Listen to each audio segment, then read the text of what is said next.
Tiger ഷറഫിൻ്റെ movies കാണുന്നത് ആക്ഷനും ഡാൻസും കാണാൻ വേണ്ടി തന്നെയാണ്. അതിൽ യാതൊരു സംശയവുമില്ല. പക്ഷേ ഇപ്പോൾ വരുന്ന മൂവീസൊക്കെ ആക്ഷനും ഡാൻസും കണ്ടാൽ പോലും മുതലാവുന്നില്ല എന്നുള്ളതാണ് സത്യം. ബാഗി 1, 2, 3, 4 അങ്ങനെ 4 മൂവീസ് എടുത്താലും എല്ലാം ഡയറക്റ്റ് റീമേക്സ് ആണ്.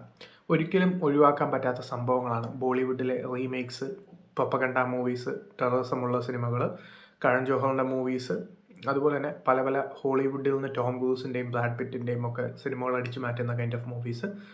സോ ഈ ഒരു ബാഗി 1 എന്ന് പറയുന്നത് പ്രഭാസിൻ്റെ വർഷത്തിൻ്റെ റീമേക്ക് ആയിരുന്നു. ബാഗി 2 എന്ന് പറയുന്നത് ക്ഷണം എന്ന് പറയുന്നത് തെലുങ്കിലെ ഈ ഒരു ആദിവിശേഷിൻ്റെ ഒരു കിടിലൻ മൂവിയുടെ റീമേക്ക് ആയിരുന്നു.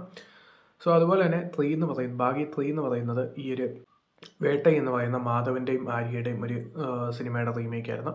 സോ 4ാം ഭാഗം വരുമ്പോൾ ഇത് 555 എന്ന് പറയുന്ന ഭരത്തിൻ്റെ മൂവിയുടെ റീമേക്കാണ്.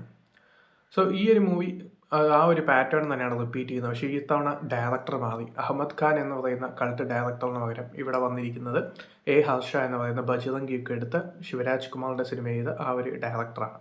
പക്ഷേ ഹർഷ ചെയ്ത നേരത്തെ മൂവീസും ഈ മൂവീസും തമ്മിൽ നോക്കുമ്പോഴത്തേക്കും ഒത്തിരി നല്ല നടന്മാരെ പിടിച്ചുകൊണ്ട് വന്ന് മെയിൻലി സഞ്ജയ് ദത്ത്, ഉപേന്ദ്ര ലിമായെ, സൗരഭ് സച്ദേവ അങ്ങനെയുള്ള ആക്ടേഴ്സിനെ വിളിച്ചുകൊണ്ട് വന്ന് സ്ക്രീനിൽ കുറച്ച് ഓവറായിട്ട് അഭിനയിച്ചാൽ മതി എന്ന് പറയുന്ന പോലെയാണ് ഈ ഒരു സിനിമയുടെ മേക്കിംഗ് പോകുന്നത്. അതാണ് സിനിമ നേരിടുന്ന പ്രധാന പ്രശ്നം. അതിൻ്റെ കൂടെ തന്നെ ഹാലൂസിനേഷനുള്ള നായകൻ പറയുന്നു നായകൻ ആക്സിഡൻ്റ് ഉണ്ടായപ്പോഴത്തേക്കും ലവർ കാതലുണ്ടായിരുന്നുവെന്ന്. പക്ഷേ ആ ഒരു ലവറിനെ കുറിച്ച് യാതൊരു വിവരവുമില്ല. പിന്നെ മനസ്സിലാക്കുന്നു ലവർ ജീവനോടെ ഉണ്ടെന്ന്.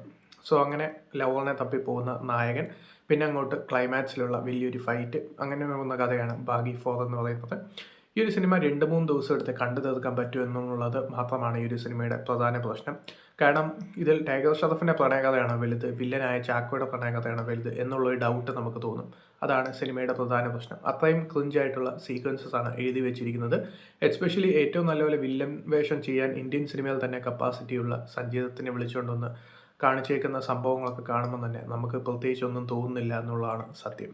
ബാഗി 1 എടുത്താലും 2 എടുത്താലും 3 എടുത്താലും ഏറ്റവും മോശം പാർട്ടിനുള്ള അവാർഡ് ബാഗി 4 തന്നെ എന്നുള്ളതാണ് ഈ ഒരു സിനിമയുടെ ഹൈലൈറ്റ്.